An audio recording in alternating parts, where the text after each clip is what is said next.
오늘 성경 말씀은 누가복음 8장 4절에서 15절까지입니다. 누가복음 8장 4절에서 15절 한 절씩 교독하겠습니다. 각 동네 사람들이 예수께로 나와 큰 무리를 이루니 예수께서 비유로 말씀하시되 씨를 뿌리는 자가 그 씨를 뿌리러 나가서 뿌릴새 더러는 길가에 떨어짐에 밟히며 공중의 새들이 먹어버렸고 더러는 바위 위에 떨어짐에 싹이 났다가 습기가 없으므로 말랐고 더러는 가시떨기 속에 떨어짐에 가시가 함께 자라서 기운을 막았고 더러는 좋은 땅에 떨어짐에 나서 100배의 결실을 하였느니라. 이 말씀을 하시고 외치시되 들을 귀 있는 자는 들을지어다.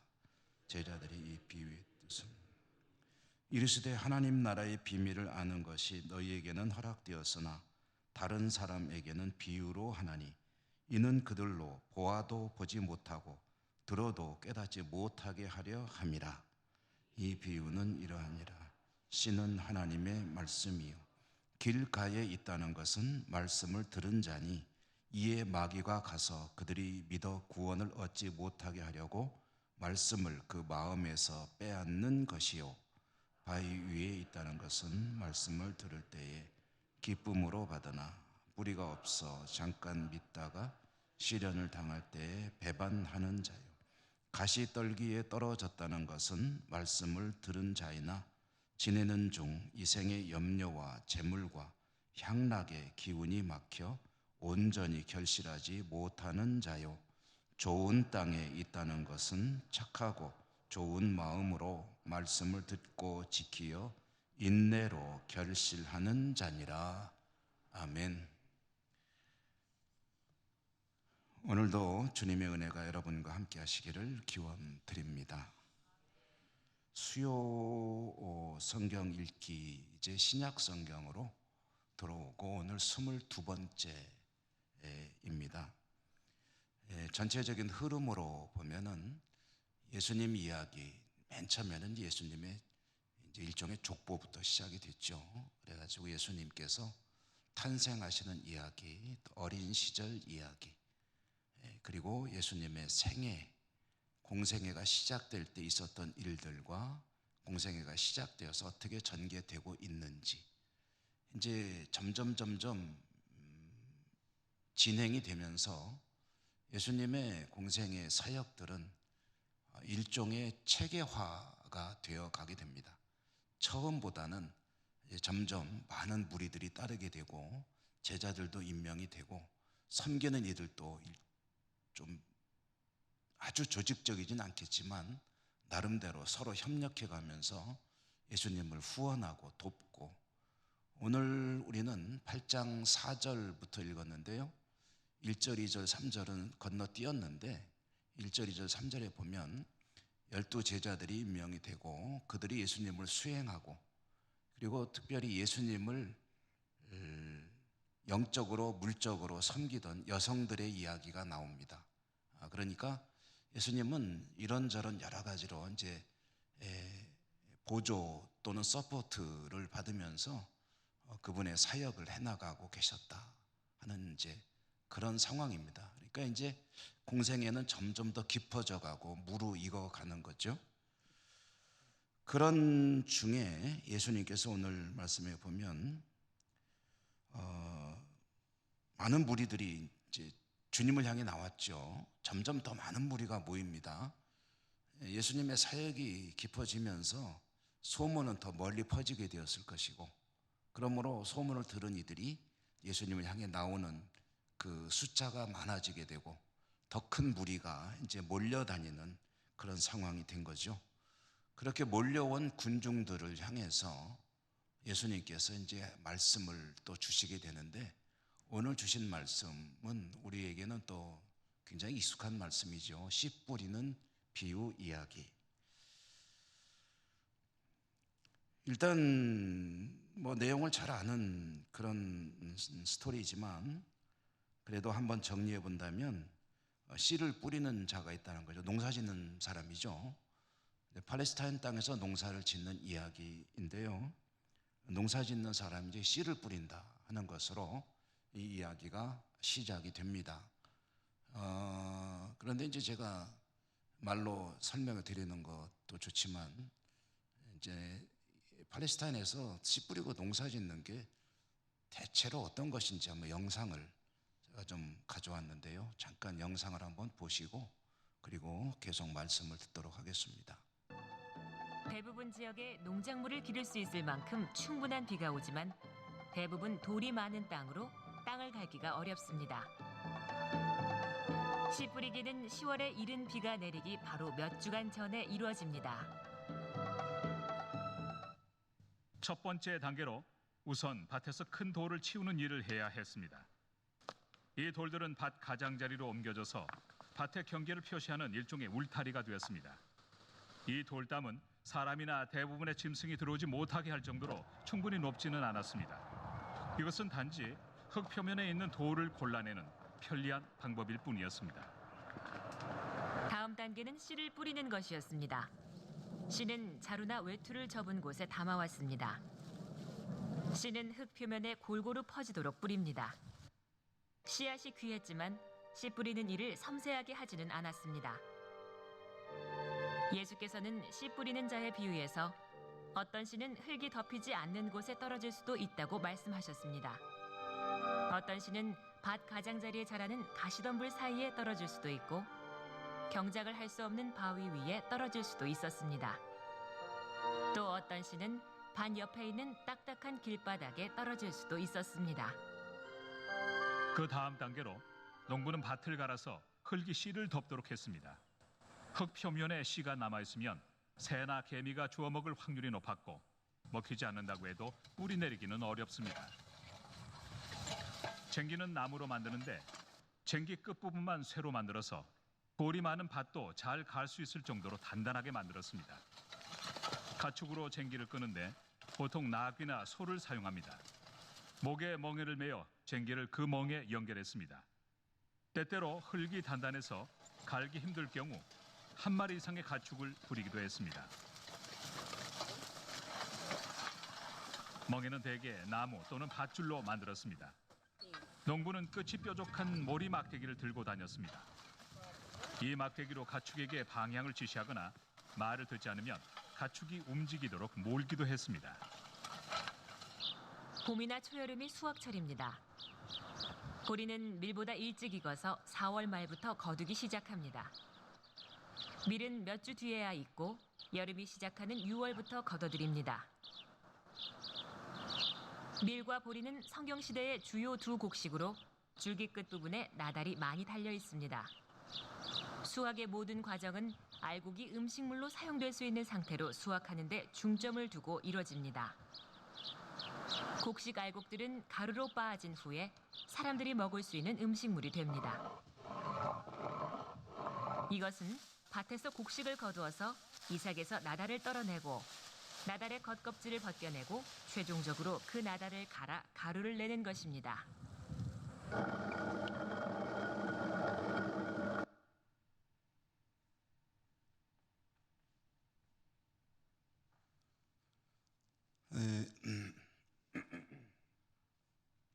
영상을 보셨지만 이제 그 밭입니다.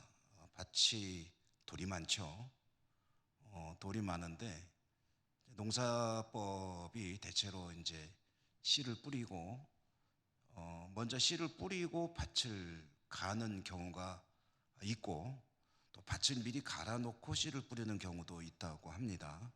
근데 이제 오늘 그림 영상에서는 씨를 먼저 뿌려놓고 그리고 밭을 가르면은 이제 그 속에서 섞이면서 이제 이 씨가 흙 속으로 들어가기도 하고 또 다른 곳으로 가기도 하고 갈아놓고 뿌리면은 이제 또 갈아놓은 좋은 곳에 떨어지기도 하고 돌 위로 떨어지기도 하고 옆에 굳어 있는 길 같은 그런 땅에 떨어지기도 하고 이렇게 이제 떨어지게 되는 거죠. 그런데 이렇게 이제 뿌려진 씨들이 이 좋은 땅에 자리를 잘 잡으면 그러면 이제 결실을 많이 거두게 됩니다. 그래서 여러분 보시면은 이제 나중에 밀과 보리, 보리와 밀을 이제 수확을 하게 되는데, 보리와 밀을 수확하고 하나님께 감사의 제사를 드리는 때가 오순절입니다. 그때 이제 오순절 또는 칠칠절이라고 하고요.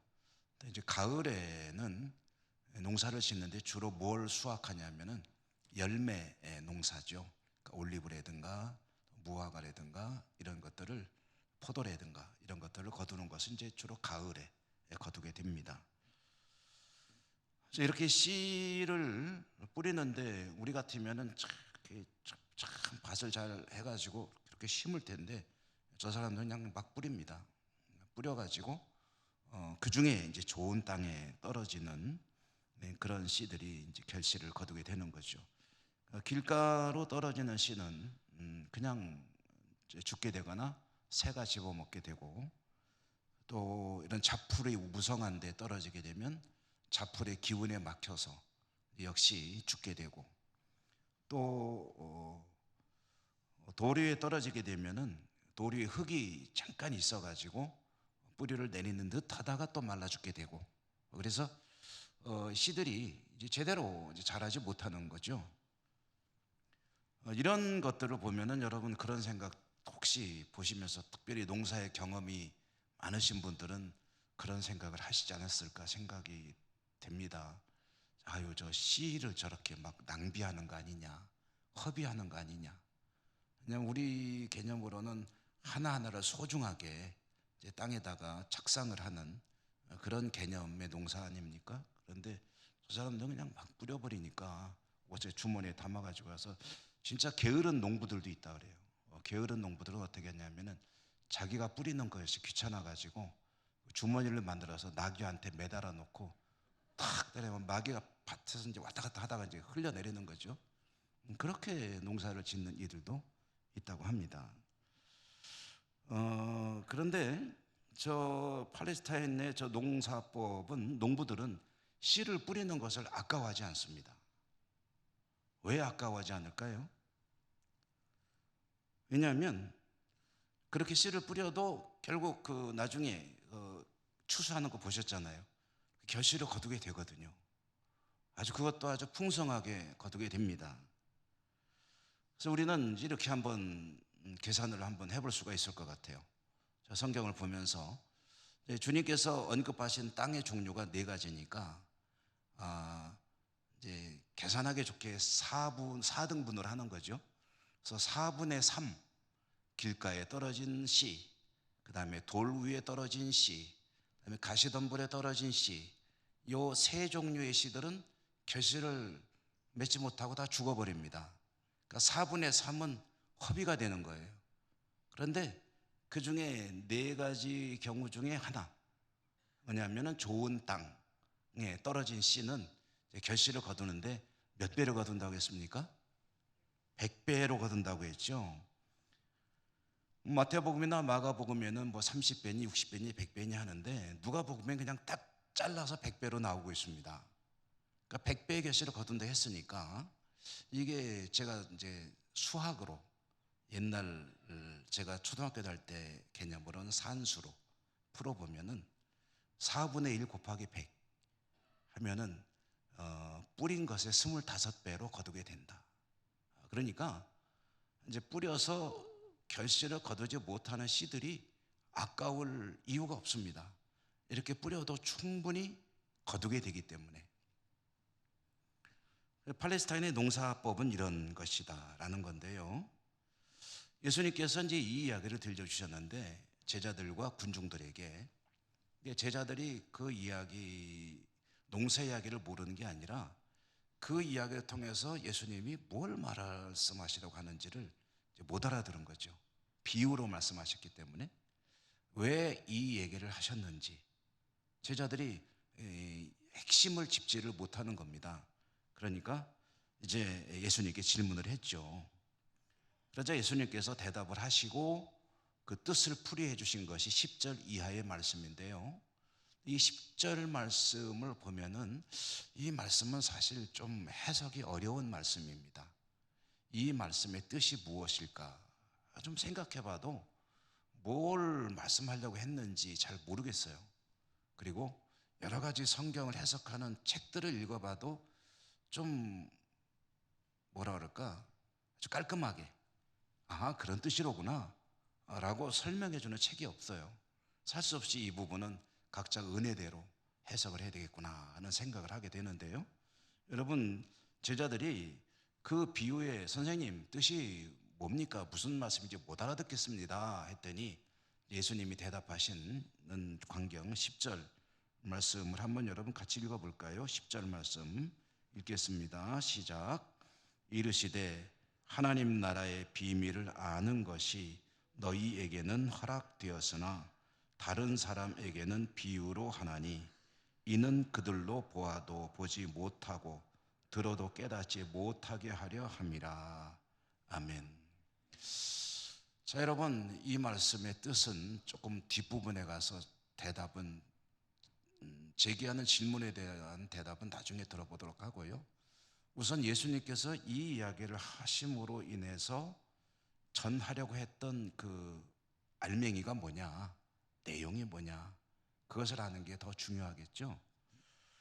예수님께서 하신 대답, 이 10절의 말씀을 보면은 이 이야기를 통해서 들려주고 싶은 이야기는 하나님 나라의 비밀이다. 제자들에게 하나님 나라의 비밀을 너희에게는 허락되었으나 그러나 다른 이들에게는 알지 못하게 하려 함이라 라고 했는데, 어쨌든 이 이야기를 통해서 해주시고 싶은 이야기는 하나님 나라의 비밀 이야기다. 하나님 나라의 비밀. 그러면 하나님 나라의 비밀 이야기를 하시는데 그 하나님 나라의 비밀, 하나님 나라의 미스테리, 하나님 나라의 어떤 그 신기한 이야기, 그것의 핵심이 무엇일까? 요점이 무엇일까? 가장 중심되는 게 뭘까 하면은 씨앗입니다. 씨앗. 그것도 씨앗의 놀라운 생명력입니다. 씨앗을 통해서 엄청난 것이 이루어지게 된다. 이 씨앗 속에 들어있는 생명의 힘, 생명의 기운, 우리식으로 말하면 그 속에 생명의 가능성이 들어있는 거잖아요. 씨앗 속에. 씨앗은 살아있는 거죠. 여러분 보셨지만 농부는 씨를 막 뿌립니다. 그리고 좀 전에 말씀드린 대로 이것은 씨를 낭비하는 것 같습니다. 귀한 것이죠. 종자니까. 그런데 그것을 함부로 허비하는 것 같기도 하고, 그래도 이왕이면 땅이 좋은 데만 골라서 조금씩 살살 뿌려도 될 것 같은데 그냥 왜 막 뿌릴까? 왜 아낌없이 뿌릴까? 그것은 4분의 1만 결실을 거두어도 충분하다는 말은 좀 그러네요. 그래도 많은 결실을 거둘 수 있기 때문이다 라는 것이 대답이 될 것입니다. 허비하는 것 같지만 허비가 아니라는 거죠. 그리고 거기에서 돌아오는 결실은 엄청난 것이다.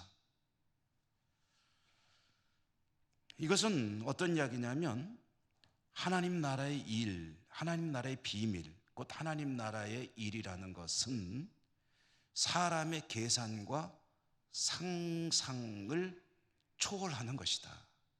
사람의 계산법으로는 아깝고 허비하는 것 같지만, 그러나 하나님 나라의 것은 그렇지 않다는 거죠. 인간의 계산법으로는 마이너스인 것 같고 모자라는 것 같지만, 그렇게 안 하면 더 좋을 것 같지만, 그러나 그렇게 했을 때 엄청난 결실을 거두는 것이다. 이게 하나님 나라 비밀의 핵심입니다.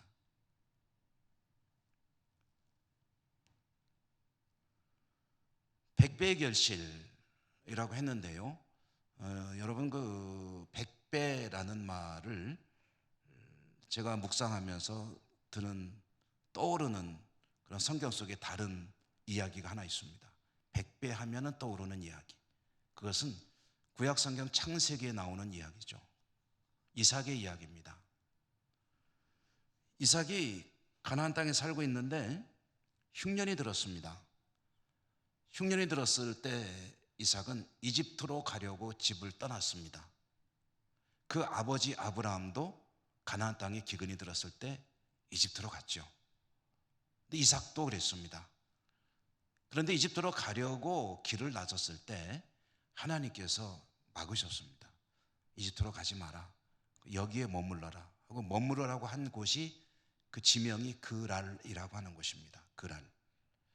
그랄이라고 하는 곳에 하나님께서 머물러라 라고 명령하셨을 때, 그랄도 가나안 땅이거든요.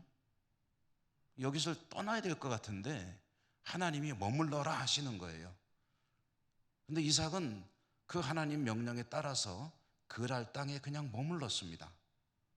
그리고 그 뒤에 나오는 이야기에 보면은 그 해에 이삭이 그랄 땅에서 농사를 지었는데 농사를 거두니 100배로 거두었다라는 이야기가 나옵니다. 그래서 거부가 되는 이야기거든요. 그러니까 100배 하면은 하나님의 은총 축복의 상징과 같은 그런 단어입니다. 많이 뿌리고 대부분을 다 상실하는 것 같지만, 그러나 실제로는 하나님의 엄청난 축복이 있게 된다. 그것이 하나님 나라의 비밀이다 라는 것입니다. 100배의 결실을 거둔다는 것은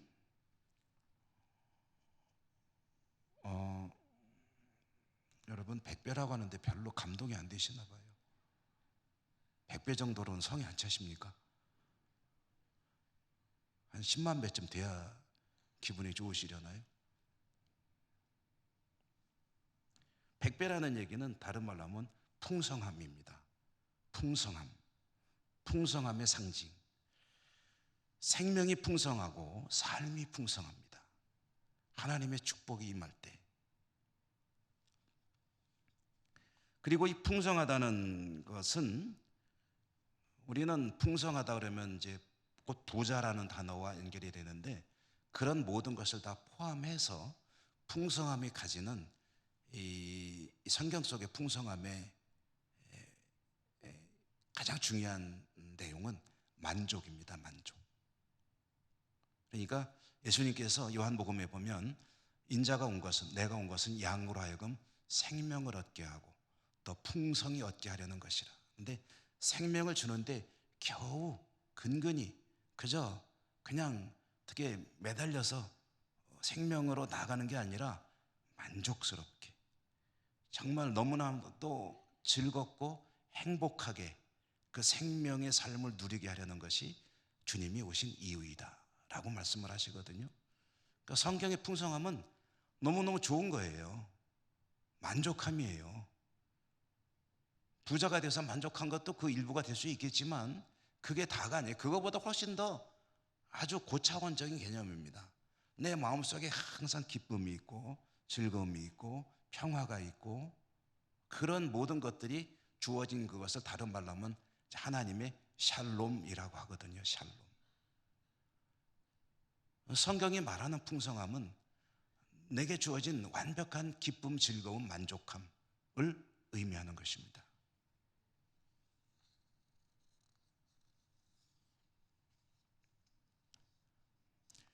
그 주님께서 또 이제 해석을 해주셨죠. 그러면 씨를 뿌린다고 했는데, 씨가 뭐냐? 주님의 마음속에 담아둔 씨의 의미는 뭐냐면 하나님 말씀이다 그랬잖아요. 하나님의 말씀이 뿌려지는 것이죠. 그러면 100배의 결실을 거두고 풍성한 삶으로 들어가는 사람은 어떤 사람이었습니까? 좋은 땅이죠. 좋은 땅. 4가지 중에 4분의 1이 100배의 결실을 거두는 그런 삶으로 들어가게 된다. 그러면 이 좋은 땅의 사람은 그러면 도대체 어떤 사람이 그런 사람입니까? 라는 이제 궁금증을 가져야죠. 그러면 좋은 땅, 그래 좋은 땅이면 되겠네. 거기서 끝나면 안 됩니다. 그럼 좋은 땅이 뭡니까? 주님께서 그것까지 해석해 주셨죠. 오늘 성경의 15절에 보면은, 여러분 15절 한번 또 같이 읽어보실까요? 15절 읽습니다. 시작. 좋은 땅에 있다는 것은 착하고 좋은 마음으로 말씀을 듣고 지키어 인내로 결실하는 자니라. 아멘. 그러니까 좋은 땅인 이제 씨는 하나님 말씀이잖아요. 하나님 말씀을 받아서 백배결실을 거두는 좋은 땅인 사람, 그 마음, 그것은 어떤 사람을 가리키는 것이냐 했더니 착하고 좋은 마음으로 말씀을 듣고, 착하고 좋은 마음으로 말씀을 듣고. 여러분 지금 착하고 좋은 마음으로 말씀을 듣고 계시죠?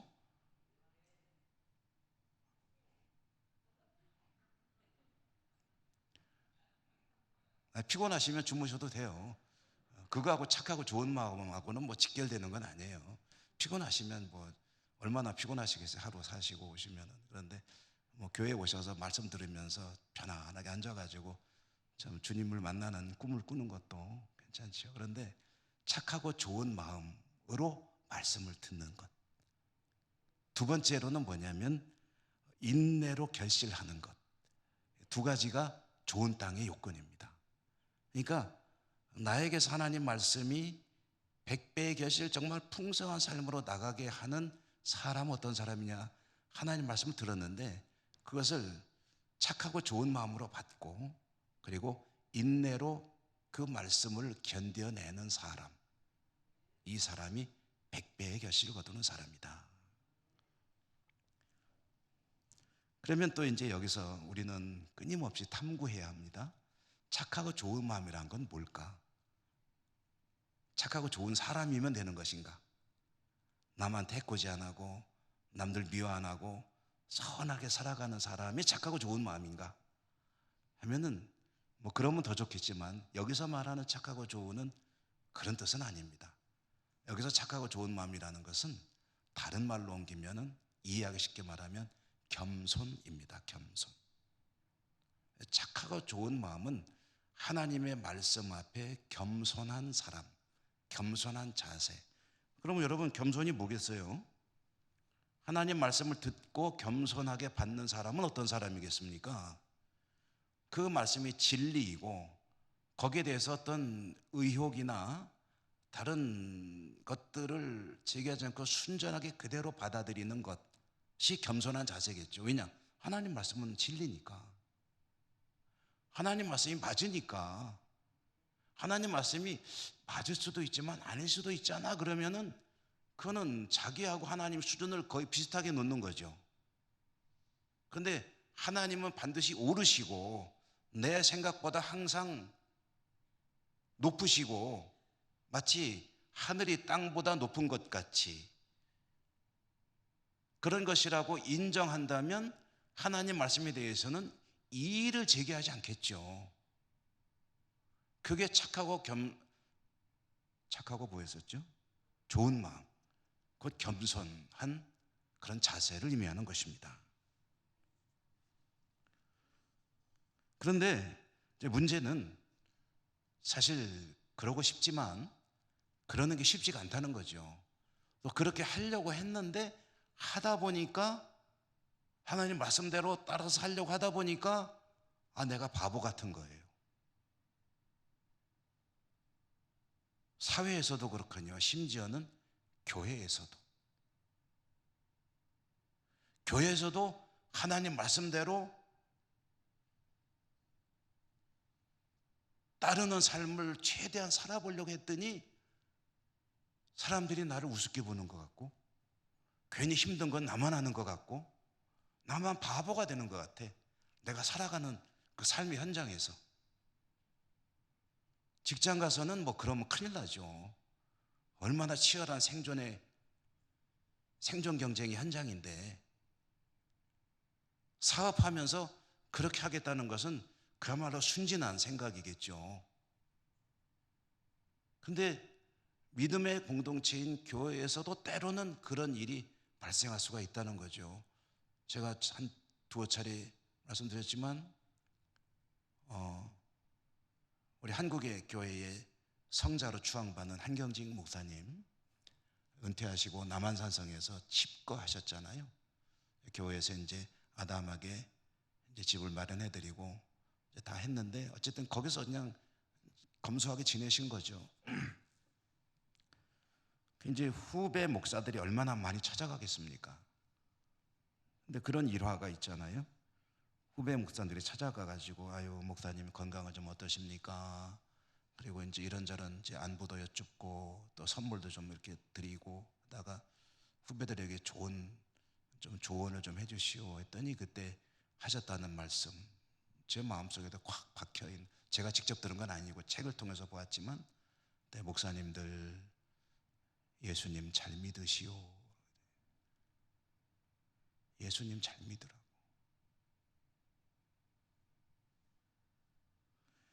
그러니까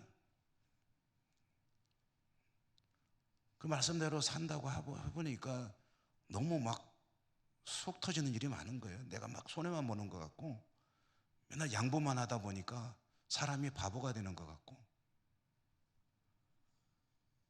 그런데 그럼에도 불구하고 그것이 하나님의 말씀이고 하나님의 뜻이기 때문에 그대로 따라가겠다고 따라가는 것이 인내로 결실을 거두는 일이죠. 그러니까 하나님 말씀을 겸손하게 받는 것이 시작이라고 한다면 그 뒤에는 이제 인내로 그 자세를 지켜나가는 것, 그것이 좋은 땅을 가진 사람, 좋은 땅 사람의 자세라고 할 수 있을 것입니다. 그리고 이게 세상에서는 바보 같은 그런 선택일지 모르겠지만 하나님 나라의 비밀은 그런 것이라는 거예요. 하나님 나라에서는 그렇게 살아간 이들이 백배의 결실을 거두게 된다. 우리 속담에 그런 말 있잖아요. 때린 사람은 잠을 자요 못 자요? 얻어맞은 사람은 쿨쿨 자는 거지 뭐. 그러니까 차라리 손해를 보고 차라리 양보를 하고 그런 사람이 꼭 복음을 갖다 들이대지 않더라도 마음이 편하고 평화롭잖아요. 뭐 염려할 일이 없는 거죠.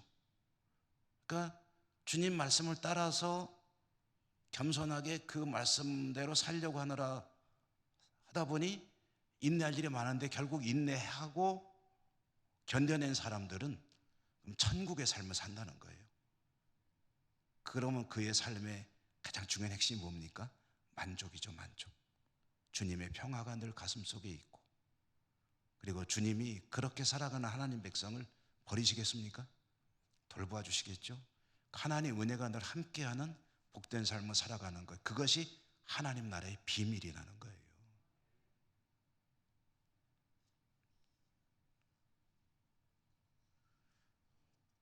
그런데 이제 우리가 좀 전에 제기했던 의문이 있죠.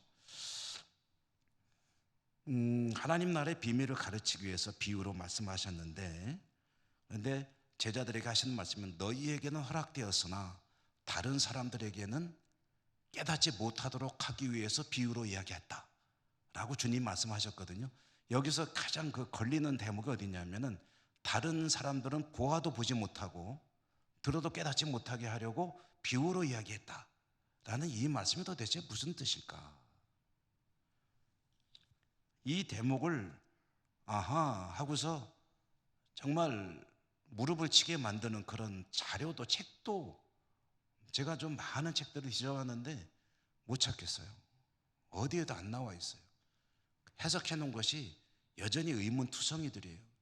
손자 묵상하고 내린 결론은 무엇이냐 하면은 이런 이야기로 저는 해석을 해봅니다. 우선 제자들에게는 하나님 나라의 비밀이 이미 주어져 있는 거예요. 이미 주어져 있습니다. 하나님의 은혜입니다. 저도 여러분도 사실은 다 알고 있는 이야기잖아요. 이미 주어져 있는 거예요. 그런데 그 하나님께서 은혜를 주셔도 그것을 거부하는 이들,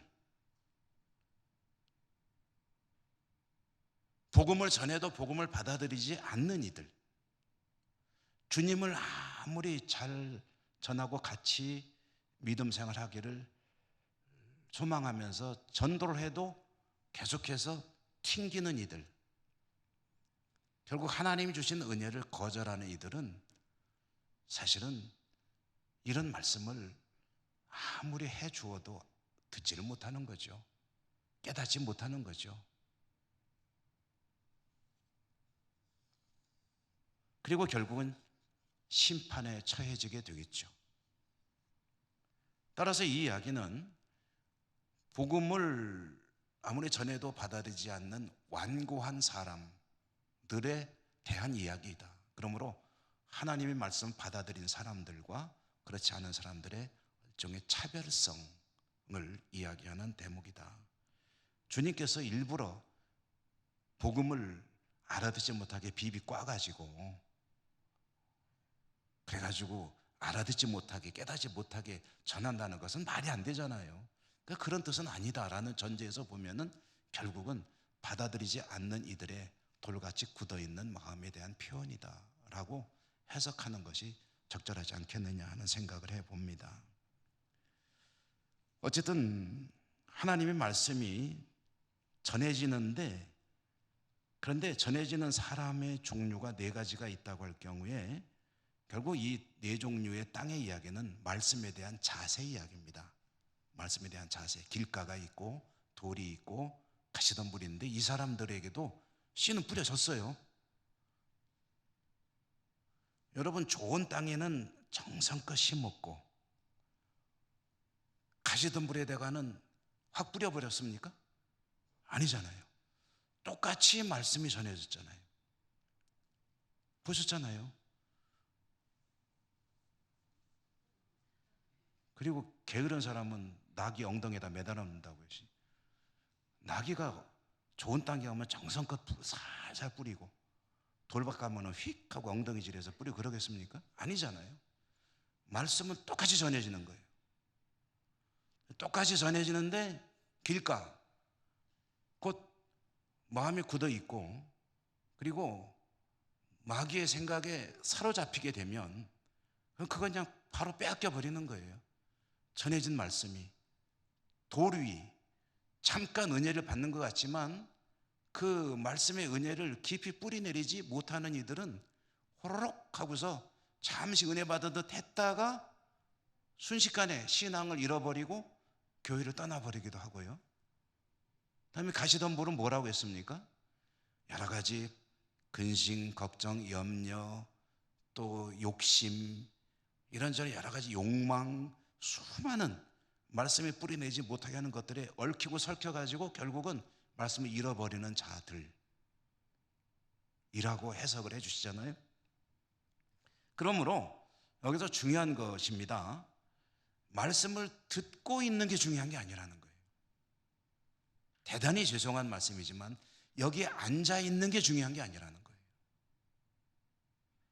전해지는 말씀을 내가 얼마나 겸손하게 저것이 하나님의 말씀이다 라고 착하고 좋은 마음으로 받아들이고 그렇게 사는 것이 힘들지만 최선을 다해서 그 말씀을 따라 인내하며 나가느냐에 따라서 그가 천국을 누리느냐 못 누리느냐가 이제 갈림길이 오게 된다. 이제 그런 이야기인 것이죠.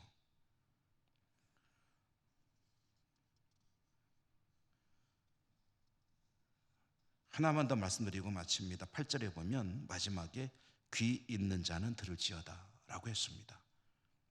이 말씀도 성경에 너무 많이 나오는 이야기죠. 귀 있는 자는 들을지어다. 귀 없는 사람이 어디 있습니까? 다 귀가 있잖아요. 그런데 귀 있는 자 들을지어다 라고 할 때는 이 귀 있는 자라는 말은 좋은 땅 이야기입니다. 좋은 땅. 그러니까 말씀 앞에 겸손히 그 말씀을 진리로 그대로 받아들이고 그러고 진리이기 때문에 그대로 살려고 최선을 다하는 그런 사람이 들을 귀 있는 사람입니다. 그리고 그것이 좋은 땅 이야기죠. 여러분, 하나님 말씀을 들을 때마다 좋은 땅으로 백배의 결실을 거두는 풍성한 은혜가 여러분 가운데 있기를 주님 이름으로 축복합니다. 은혜로우신 하나님 감사합니다. 오늘도 주님 말씀을 함께 들었습니다. 이 말씀이 저희들의 가슴 속에 깊이 뿌리내리고 저희들은 좋은 땅으로 말씀을 대하며 백배의 결실을 거두는 천국의 풍성함을 누리며 살아가는 복된 삶을 살 수 있도록 인도하여 주옵소서. 예수님 이름으로 감사하고 기도드립니다. 아멘.